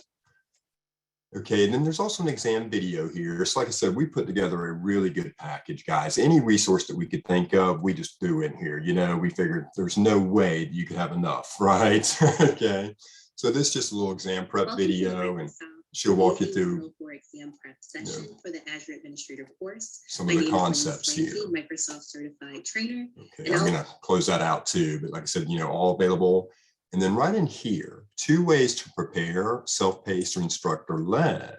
And this kind of takes us right back to the exam objectives that we saw a moment ago, or really to open up today. And right in here, guys, you'll kind of see your skills measured once again, okay, for the 15th time today. And then from there, we see self-paced, instructor-led. So the idea of self-paced is technically the book here again. And then instructor-led is going to kind of give you more of what the Microsoft Administrator certification would be. Okay, and then from there, kind of gets more into the certification there. Okay, so that might help you kind of decide how you want to prepare for it for the most part there. Okay, and then we also have the exam sandbox. Now, this is not the sandbox for the hands-on, okay? This is kind of more to simulate what the exam would feel like here. Okay, so this is something kind of more of a Pearson VUE entity here, if we will. Okay, so at this point, this is kind of simulating what the real exam would feel like. So you're first going to come in, you have your agreement here. Okay, and then you'll see next on the bottom right. And then at that point, you'll see now, this is not a real exam, but this is what it would feel like, guys, when you do take it. And so they'll tell you how many questions. Now, real world, you're probably going to see, 40, 50, questions there. Okay, and then how much time. Now, they won't give you 8 hours, but but this is, simulating the exam here and the passing score. Okay, so at that point, you can go next. And they're kind of telling you, it does do keyboard shortcuts, how to view so they kind of give you information of what to expect on the exam here. They're going to tell you about the case studies here. Okay, and then also how you can review and comment. So they're going to kind of tell you about it. All right. And of course, you want to make sure you read over that. And then from there, you'll see ready to start the exam. So this is really close to what it really looks like, guys, And then you go start exam. And then we'll go next again. So you'll see the timer's on. Okay, and the first part they're going to ask us, just kind of silly questions, just kind of identify, what the exam would feel like. Okay, so at that point, it's multiple choice here. Okay, and they're going to tell us to select the radio button there for which one's going to be the correct answer. Okay, but in here, guys, they're just kind of showing you, bell, bird, river. This has nothing to do with AZ-104 per se, right? Okay, but the idea is that you would answer it, of course, and then go next. And they're going to start off. Now, ultimately, they actually do give us some real questions here. Okay, so I'm going to kind of push forward just real quick. So you'll see banana, apple. So right now, it's just kind of, this is what the test would feel like, right? No pertinent information here. Okay, but at this point, you'll see incomplete question. Okay, so I'm just going to go next there. But here's like a nice drag and drop one, right? So at that point, they're kind of showing us, where would you drop, and line these up accordingly, right? So it kind of gives you an idea how you would take the exam. Now, again, nothing to do with Azure quite yet, okay? And then, and so from there, you can, like I said, drag them over if you want to, and the correct spot would be the idea on how to answer the question. Okay, but ultimately they do get into some real questions, guys. So at some point, like this is creating a sandwich here, add mayo, add pickles. How would you do it in that preferred method? Okay, but like I said, ultimately they actually do start asking real questions. Okay, so this one's actually like a real, I'm not gonna say a real test question, but more, Windows based at least. Okay, and this is one of the ones that would be like a hotspot. So remember I was telling you, sometimes you just have to click on something and it could be just like that. It could be this area, it could be a driving, a drop down, but this is more of kind of like one of the hotspot questions, if you will. Now, I'm not really reading the question. I'm just kind of demonstrating what to expect there. Okay, but oops, I went a little too fast there, but here's another one. So this is kind of like one of the drop down ones, but these are more realistic questions. Now, again, not actual test questions, but they were talking about Azure in particular or Windows in particular. Okay, so just kind of give you an idea of what to expect on the exam. Okay, and this kind of matches up with some of the things we discussed earlier as far as the drag and drop, the radio buttons, the drop downs, when we were kind of going over the strategies there. Okay, and then this is like another hotspot one. See how that one just has the green check on there now. So, okay, so just, like I said, we put together anything we could think of, guys. So we're really hoping that some of this is going to be very beneficial to you. Okay, and then after that, we have an assessment exam. Now, the idea here is that this is just a questionnaire. Now, this is directly from Microsoft. So this is not Measure Up. This is available online for free. And for the most part, it's just going to be Q&A. So they really won't have drag and drops. They really won't have the drop downs or anything like that. So I wouldn't say it simulates the exam. However, is it beneficial to learn and understand some of the concepts of AZ-104? Absolutely. Okay, so just a little practice exam with 50 questions. Okay, and from there we have a sample Q&A as well. Okay, and this is just some sample questions that Microsoft put online. Okay, and you'll just see question 1, question 2. So it's not really simulating an exam, but like I said, anything that we thought could be beneficial, we put in here. Okay, and the more you read, the better it's going to be. And you might find a question here that may help get you over the exam. It's a great feeling when you pass, and if you pass by one question, sometimes it could be just one of these things that made that difference.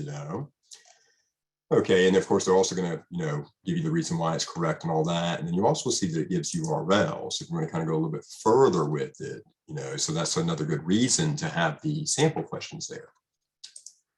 Okay, and then after that, the exam details once again. So this is what we started with. So this is just kind of review here. Okay, so all the objectives once again. Okay, so I'm going to kind of make light of that, but like I said, I just wanted to all on one little screen for us here. Okay, and so this is a great slide here, guys. All right, so slide 13, be all over it.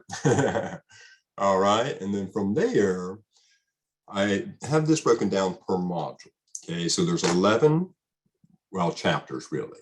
They used to call them modules, guys. Okay, so we have, I'm still going to go with the term module here since I have it in the square boxes. And this is going to be basically an assessment exam or a questionnaire, really, I shouldn't say exam, for each module. So when you do read chapter 1 as an example, you might want to come in afterwards and then read the questions here that relate directly to that chapter and, identify what you learned and what you put together. So you're assessing yourself here. How good did I read this module and learn, right? So if you're doing self-paced, you definitely want to make sure you test yourself, right? Okay, so I have that broken up into 11 sections here, one for each chapter. Okay, and then finally, this is where we can have our hands-on experience. Okay, so in this one, now, this slide here only have one lab, okay? But let me jump a few slides here just real quick, just to kind of show you. Now, I'm gonna go down quite a bit here. Okay, and then right after our Q&A session, So we're not really going to cover this as part of the presentation. So I'm just going to kind of, well, I guess technically I am right now. I just want to show you this real quick. Now I put at the end of the presentation, basically, I put AZ. So right after Q&A, you're going to see AZ-104 sandbox. So these are the URLs for every single sandbox that is applicable to AZ-104. Okay. All right. And then you'll see in there like automating Azure tasks with PowerShell. Okay. And at that point, these are all hands-on. Okay. Every one of these. And I have a handful of slides here for you. And like I said, some are going to be PowerShell, some are going to be Portal. Okay. And there's our promotion. Okay. But I want you to be aware of that. Okay. And matter of fact, guys, there's roughly about 5 of them on each one of these slides here.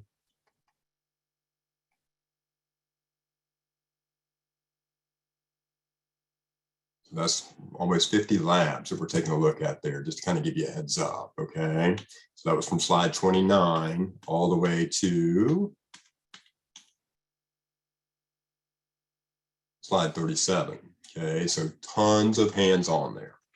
Okay, now I'm going to go back to my original slide there. I just want to kind of point that out.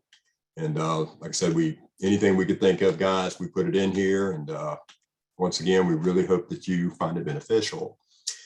Okay, so now I want to come back to the original slide. And right here, I have Activate Sandbox. Okay, then I also have a URL underneath. But let's go ahead and select this one just to take a quick look. Okay, so when we first come in, some will look different, guys. Sometimes you might see like PowerShell, command line, Portal. So sometimes they'll give you a choice, sometimes they do not. Okay, but here you're going to see Activate Sandbox. And if I select that, you're going to see create a new virtual machine. So they're showing me the steps here. Okay, but what's very important about this is right now, if I just bring up another tab and I type in, portal.azure, it's going to go to my real Azure. Okay, so whenever you're bringing up the sandbox, guys, you need to make sure that you use this link right here with each prospective sandbox lab. So when I select this, you'll see it's going to come up. And at this point, it's going to go ahead and, require my permissions, okay, because it's going to read my profile and things like that. I'm going to go and accept it. But at this point, even though I'm using my Microsoft ID to log into this sandbox, it is not interfering with the real Azure tenant that I belong to, okay? As a matter of fact, if we take a look at the very top here, at the very top right, we're going to see Microsoft Learn Sandbox. So when they say sandbox, it's sandbox completely, meaning it's isolated. So as an example, guys, like I have my own subscription that I use to teach, but I also, I'm a part of ExitCertified that is Azure as well. So this is not interfering with either one of those tenants is the idea. Completely sandbox from them. So anything we do here stays right here in the sandbox. But you'll see that it does give us an Azure portal to work with, right? So at this point, I could come in. Now, it's not going to let you do everything, but in this one, it wanted us to create a virtual machine. So I could come in and I could go to VMs here, or I could just type it at the top, whatever I feel appropriate here, and create the virtual machine. Okay, so at that point, this is the sandbox here, and you would walk through the lab. Okay, and then also, I'm going to go ahead and sign out, or let me go ahead and sign out actually. Okay, but that is the sandbox there, guys. I just want to kind of show you that real quick. And so like I said, we've had the book for you there. We've got some Q&A. We've got the interactive labs. We've got the sandbox lab. So tons of resources at your disposal here to hopefully, once again, be successful with the actual exam. Okay, and like I said, the steps are going to be right here in the book as well. Okay, and it walks you through it with screenshots and everything there, guys. Okay, so just additional resources there, but that's the step-by-step. And like I said, with the screenshots, and just kind of follow it to a T there. And then matter of fact, the very next one, guys, is going to have you remote desktop to it. So they have you deploy the virtual machine and then RDP to actually test the connectivity. Okay, so those are the resources. Okay, and then finally, we get to our study guide here. Okay, now, as I mentioned earlier, we use MeasureUp as the approved study guide from Microsoft and the recommended. And with MeasureUp, guys, they're typically roughly about $99. I think right now they actually do have them on sale, like 20% off or something like that. Okay, but we also offer them as well. And right out the gate, guys, we have them for $50. Okay, so I have the URL at the bottom. and then also in the picture here. So if you want to kind of come and take a look, you can come purchase them here, or you could go to Measure Up, guys, but might as well save yourself about 25, maybe even $50, depending on whether that 20% special is still running or not. And you're going to get the exact same study guide. And again, I do like the Measure Ups, guys, and to be perfectly candid, sometimes I actually feel like they may be a smidge harder than the exam, but that's not a bad thing. They're preparing you literally to think out the box and really be ready for the exams, because they can be pretty tough, guys. I'll be the first to tell you, I've never taken an easy Microsoft exam in my career, right? But so the more prepared you are, the better that it's going to be. Okay, so at this point, we went through some of the questions there. Okay, so we're going to kind of make light of those now. Okay, and now, guys, we'll just kind of do kind of a brief technical deep dive here. We clearly won't have time to cover a 4-day class, guys, in the allotted time here, but we'll kind of go over a few things here to kind of help you get prepared for the exam. And as we see the objectives here, now when they talk about creating users and groups, okay, right out the gate, guys, we have really 3 types of users. Now, if I go into Azure AD and I create a user in there, that is called a cloud identity, okay? From there, we have Azure AD Connect, which is something we can download, put on-prem. And if we want to extend our ADDS, our Active Directory domain services on-prem into Azure, we most certainly can. So at that point, we could deploy Azure AD Connect, and we could synchronize the identities that are on-prem, so your regular domain accounts, into Azure. And they become hybrid identities. So at that point, you have the best of both worlds. You come in on-prem, you use your username and password to log in, and then whenever you need to access cloud resources, you will use that exact same username and that exact same password, hence single sign-on, right? So those are going to be hybrid identities. From there, we can invite users like external users, okay, and basically they would be external users. So we have cloud identities, which means they're cloud only. So if I create you directly in Azure AD, you will not have an account on-prem, right? So that would be considered a cloud only identity. If we use Azure AD Connect to synchronize them into Azure, you have the best of both worlds, your on-prem and your Azure, same username, same password, single sign-on, hybrid identity. And then of course, external users we can invite. And so we have cloud only, hybrid identities, and external identities. So really 3 types. Now, when we get into groups, well, there's really 2 types of groups. We have security groups, and security groups are going to be primarily for everything we discussed in AZ-104. So we talk about role-based access control in particular. So really security is what we're thinking with security groups, hence its name, right? Policies, but mainly permissions and access control. Because we also have Microsoft 365 groups that we can create in Azure AD as well. But the Microsoft 365 groups are more for collaboration, more for projects, not really assigning permissions, so to speak. Now, I'm not saying we can't, but the idea behind the 2 types of groups, right? Okay, so more for email purposes and collaboration purposes of what you're going to think of the Microsoft 365. Okay, and then from there, they talk about managing user and group properties, so organizing users, place them in groups, of course, for permission purposes, and RBAC, role-based access control. And then as far as managing device settings, what they would test you on there would be the fact that users can register their own devices and join an Azure AD domain. From there, whether we want it to kind of be more corporately owned and have them join the Azure AD domain, whether it's going to be a hybrid Azure AD join. So kind of going back to that Azure AD Connect, we can use Azure AD Connect to join all the on-prem devices to Azure AD as well. So that's something they may test you on. And then also with the device settings, we can dictate how many devices that a user can actually register. So do we want them to register their desktop, their tablet, their phone, up to maybe 5, maybe even up to 100 devices, depending on that individual. That's quite a bit, but you have that luxury. Okay, as far as performing bulk updates, now that is something that you would typically do with PowerShell. So one of the things that Azure does allow us to do is it allows us to download our users to a comma separated value format, and then we could use that with PowerShell. We could manipulate properties in mass at that point. We can also do bulk invites, for external users and things like that as well. Okay, but a lot of times when we think bulk, we are going to think, PowerShell. From there, we have self-service password reset. Now on that, couple things they may test you on there. Now, one, users must register for that, a lot like they do with MFA. From there, it will require a Premium 1 license as an example as well. And if you think about self-service password reset, huge in real world, guys. Now I started my career as a help desk support technician years ago in the early 90s. And guys, from what I recall, that was a long time ago, but I swear, I felt like 80% of my job was resetting passwords. You know what I mean? So when you think about having this readily available, no more calls to the help desk, allowing us to kind of focus on more important things, that is huge for real world. Okay, and as far as RBAC, now this is role-based access control. Okay, and something I do want to convey about this is they will test you on role-based access control. And now there's a lot to it though. So to try to memorize every single group, guys, is not really going to be possible.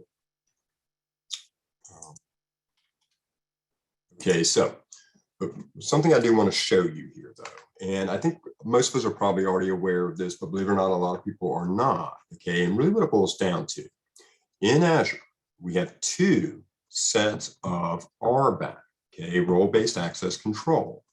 Okay, now Azure AD is the identity service for all Microsoft Cloud. Okay, so whether it's Azure, whether it's Microsoft 365, whether it's Dynamics, whatever it may be.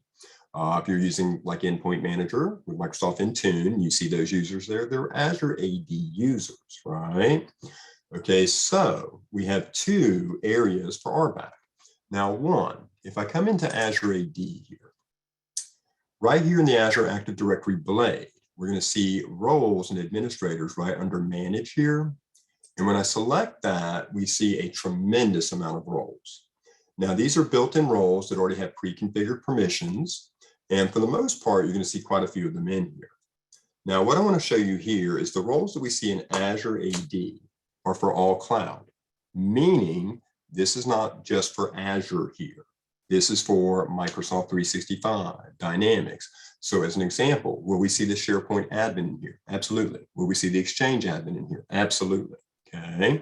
All right. So this is more RBAC for all cloud in the Microsoft world. Okay, so if we take a look here, we see quite a few roles, and guys, there's so many, we can't clearly cover them all.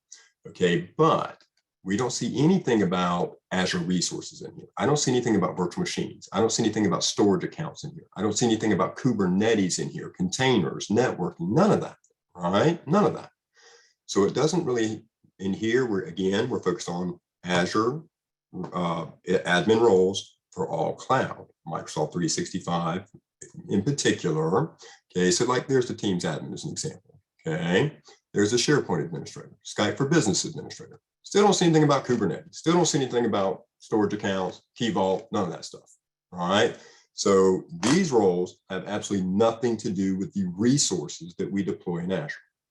Okay. So this is the first set of RBAC.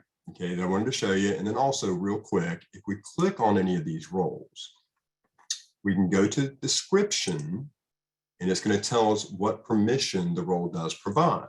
Okay, so you'll see role permissions here.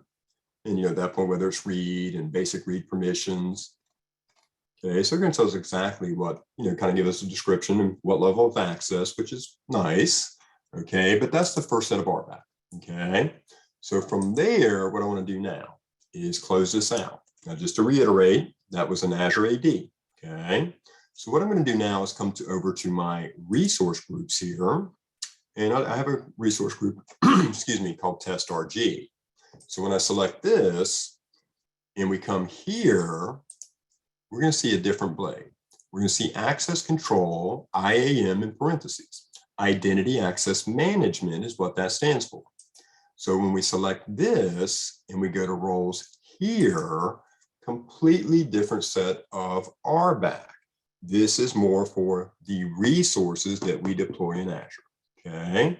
So we can deploy obviously network, storage accounts, virtual machines, okay? So we're gonna see owner, contributor, and reader right out the gate here. Okay, now owner's kind of like full control guys. Contributor is kind of like a modified permission within TFS, read write type thing there.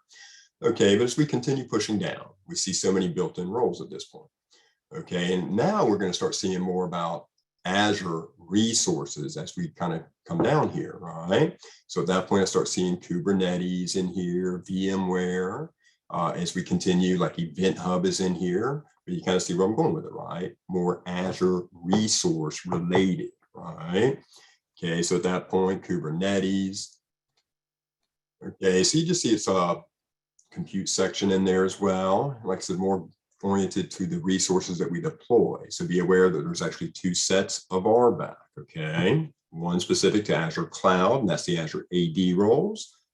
One more specific to the resources that we deploy using a subscription in Azure. Okay, so at that point, guys, you're gonna see about virtual machines in here and all that good stuff as well, databases, okay, and but you see there's so many roles, right? Okay, so like I said, there's quite a bit to it. And like here's virtual machine contributor as an example. So that would allow somebody to, make changes to a VM that has been deployed. Okay, and then we can also do view here as well. And it kind of shows you what the permissions are here also. Okay, so they give us a lot to work with, guys, and give us, some areas to kind of help us identify what the role is. And a lot of times you can also come under the eye here, and sometimes it will give you a little bit more insight as well. Not always the case, but sometimes it will. And the eye is actually for information, by the way. So Tarik, Yes. what would you say, like, how much do I need to know? Like, I can't possibly be expected to memorize all those roles, right? Right. And What do I now need that's to do for the exam? Yeah, that's an excellent question. Now, what Microsoft typically does in the Microsoft Learn book is, matter of fact, like you would focus on the topics there. So when they do talk about storage as an example, at the end of the chapter, typically they will tell you exactly what roles that would relate to that, kind of like the chart that we were discussing earlier, Miles. So I would say focus on the roles that you see in the book in particular. And that should be a good starting point there and a good guide, because you're right, you cannot know them all. It is actually impossible. But the good news is at the end of each chapter, a lot of times they show you what role relates to that product. So when you get to the creating virtual machines as an example, they'll show you like the VM contributor. When you get to networking, you'll see the network contributor.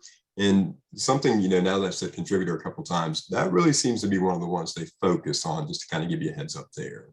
Now, they're not going to ask you questions where it's the name of a role and they've got 5 of them that are kind of, similar, but one of them's right and the other ones are wrong. Like, they're not going to ask you those kinds of questions where you need not really. They're mildly throughout the exams, and sometimes it's just sometimes it could even be a part of one of the scenarios, like configuring, to deploy something. You could be assigned this permission first or delegate this permission. Yeah. So from the context, you can figure out, okay, that's the role that you would need for that. Yes. Honestly, typically those have been some of the more straightforward ones, because a lot of times it's pretty straightforward, when they ask you the question there, because sometimes the other roles that they show have nothing to do with the topic, actually. So you can kind of eliminate those other ones out pretty easily sometimes. But do focus, like I said, guys, the book, the labs, that is the key. And like I said, I firmly feel if you read the book, do all the labs, you're going to have what you need for this exam. Yeah. And so I think the practice exams are probably the key to give you an idea what kinds of questions they're going to ask. Like you said, they might even be a little harder, right? Right. Absolutely. And they'll be the right topics, though, for sure. Absolutely. And like I said, once you kind of get to the book and the labs and you're kind of getting into that test mode, the practice exams are everything at that point. Absolutely. I couldn't even imagine trying to take an exam without a practice exam first. and there are some like third party, like gray market, like exams out there. But the measure of ones are the ones that Microsoft says, these ones we think are reasonable. Right. Yes. And yes, so there's various channels out there, and I would say some definitely touch in the gray area, and teach their own, of course. We're going to push the Microsoft recommended ones, but I also have to admit, if there's something that you've used in the past that worked for you, that may not be a bad thing. And maybe sometimes when something works for me, I stay with that. Well, the problem with the third party ones is that you never know, like, have they been updated? Like, is it out of date? Is it even correct in the first place? You run exactly. into Yeah. Yeah, and I've heard nightmare stories of those to where they've been downloaded and the end result was not what they wanted. And at that point, good luck, because you don't know who's really providing these. You don't, I wouldn't say they're actually reputable companies, but and you're Well, right. and there is something in the actual agreement that we, like you said, you skipped through it when you were showing how to schedule an exam, but it says that you're not going to leave the exam and like tell people the exact questions you got.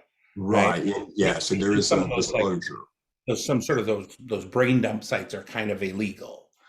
Yes, those would definitely be illegal. So I think you're better off to stick with the measure up one that Microsoft says, hey, this is a good practice exam. We know it's correct. We know it's updated. And, the price is pretty good. Like I said, we've got those $50 ones. Yeah, and actually that's a great price. Typically, most study guides start around $89 and up. So I think that's a fantastic price. Yeah. So, I mean, obviously we don't have time to go into the deep dive on every one of these topics. We're sort of finishing up. One thing that I did want to put in, I'll let you get back to talking, but I'm just going to throw in the link for our end of course survey. So just a little survey. I'll throw it into the chat if you can find it in the chat, and it's just a hyperlink.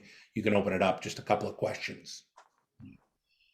Yeah, there's a bit of a discussion about some of those brain dump type sites and some of the dangers of them, right? And there are dangers in them for sure. I think Microsoft sometimes goes and adds incorrect things in there just to mess with you. I've heard that as a rumor. I'm not 100% sure that that's true, but but like Sedav says, AZ-104 is a very difficult exam, and whatever you can use as resources to help prepare, I would say. But okay, so let me just put the survey into the chat. That'll be just a quick one. I'll put it in again right at the very end. We got a couple slides that I just want to make sure we get to cover. Sure. And, what I'll do, you guys, I did want to do a little bit more with the technical deep dive, but 2 hours really didn't give us a whole lot. So what we'll do is we'll go ahead and just jump to Q&A at this point. And like I said, we'll kind of go from there. But if there's anything that you guys would like to address in particular, please let me know.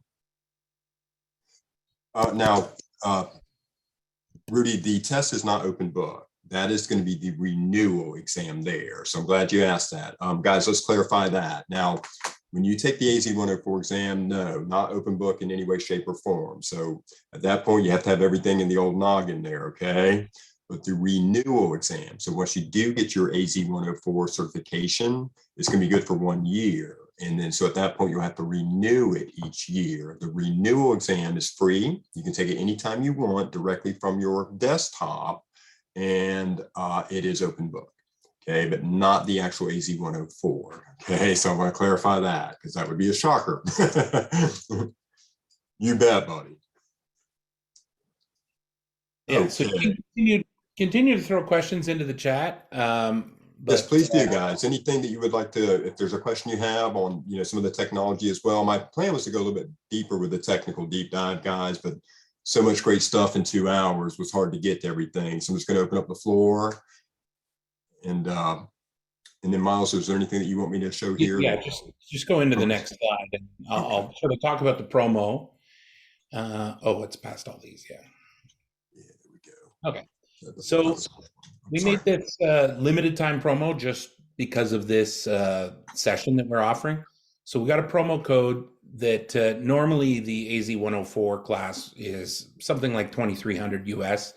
You get it for about 40% off, which is $1,400, and it comes with the free practice test. So that's the measure up, and the exam voucher. So it's all in one bundle. You also we're recording those classes, so you'll get 90-day access to the recording of your class. But it is a limited time thing, so March 31st. If you want to click on that AZ-104, that link, that's a hyperlink there, Tarik. Yeah. Oh, where did it open? In a browser somewhere? Actually, here, I'll just share my screen for this part. Okay. So if you click on that link, it takes you to our actual class. So there's where you see the normal price. If you flip down to view schedule, you'll see all our upcoming ones. So we've got one coming up pretty soon, March 14th, but then the 20th, the 28th, into April. And so we've got a lot of these dates. And if it says GTR, that says it's guaranteed to run. So as soon as one person signs up for that class, we're going to run that class. Now, typically this class is popular enough that, we'll get at least a handful of people, maybe a dozen, and so that guarantee to run means you don't have to worry about it getting canceled on you.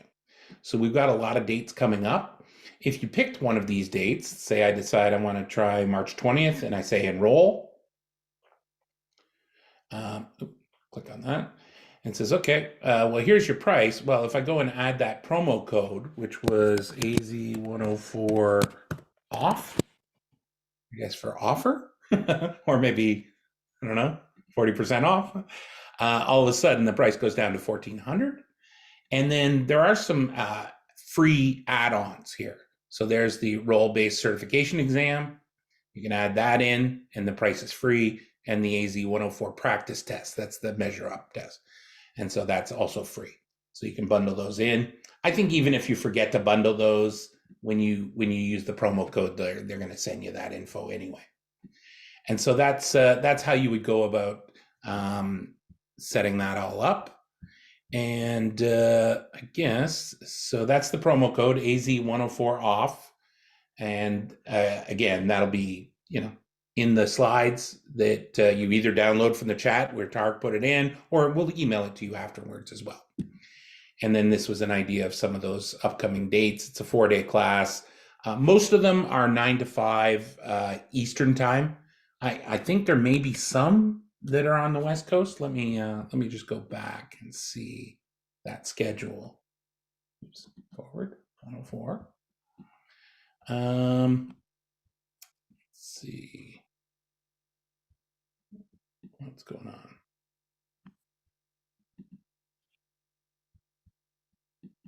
Go back to this class and view schedule. Let's see, Eastern time.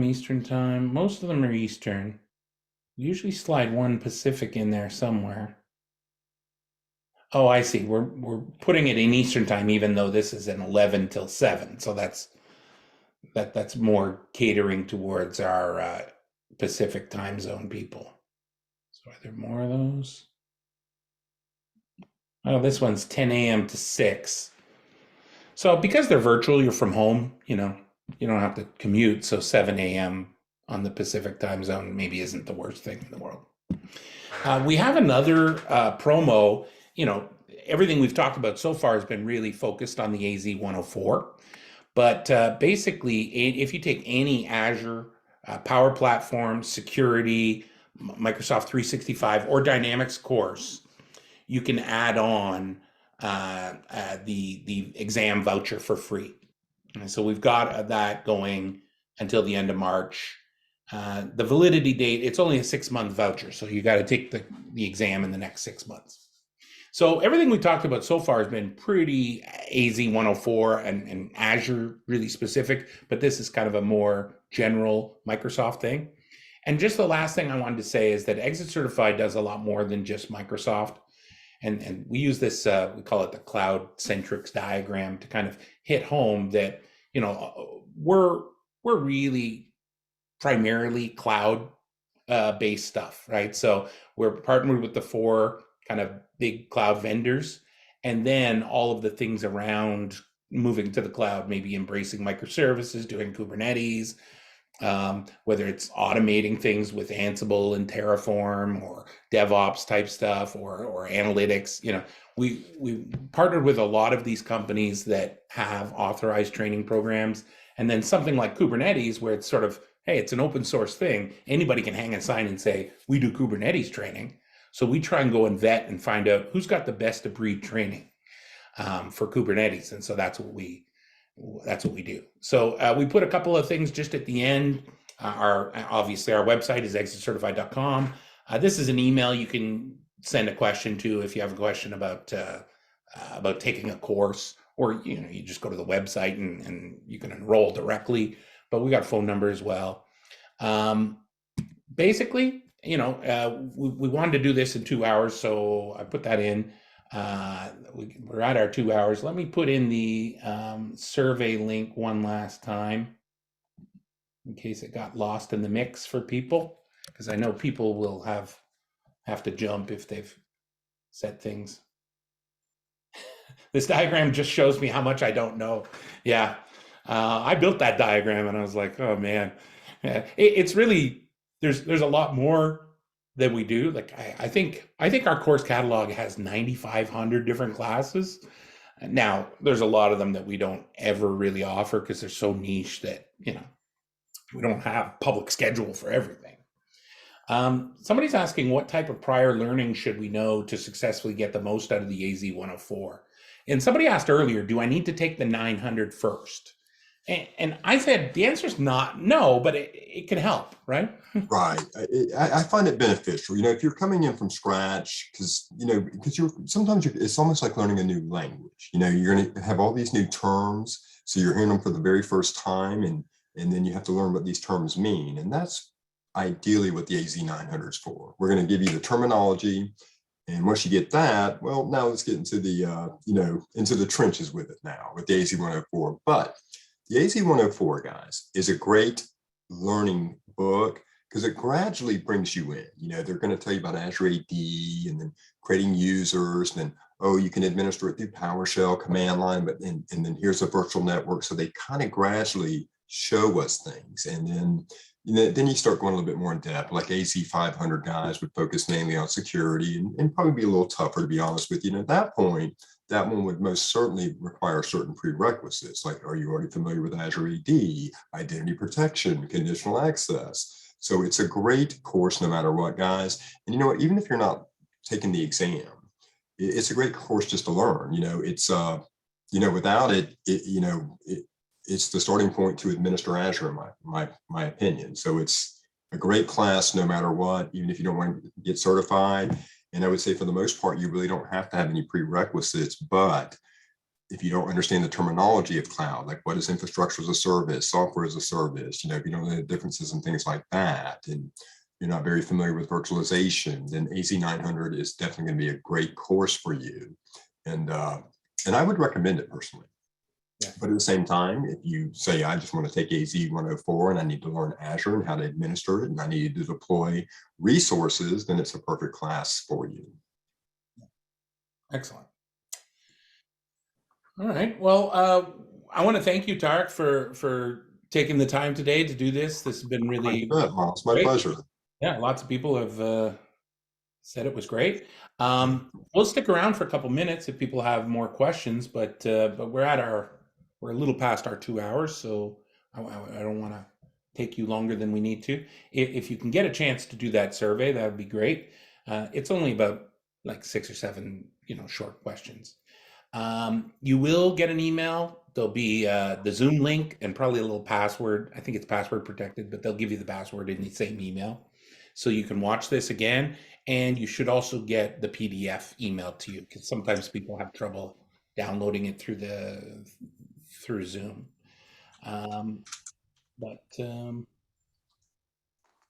Thank you so much, guys, for joining. And guys, it has been a pleasure. I really hope you enjoyed it. I'm seeing a little bit of feedback there. And once again, thanks so much for joining us. Like I said, we were very excited about it. We hope that we got you fired up for the AZ-104 course and exam. Oh, somebody asked, can we combine the discount to learn as a group? If you've got a group, yeah, we'll figure out a similar kind of discount to give you for sure. Yeah, that's a good question. But yeah, certainly,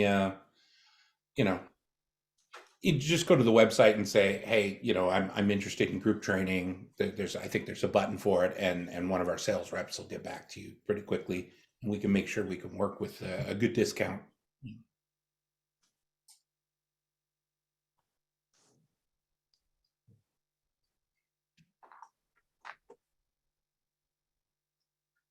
All right.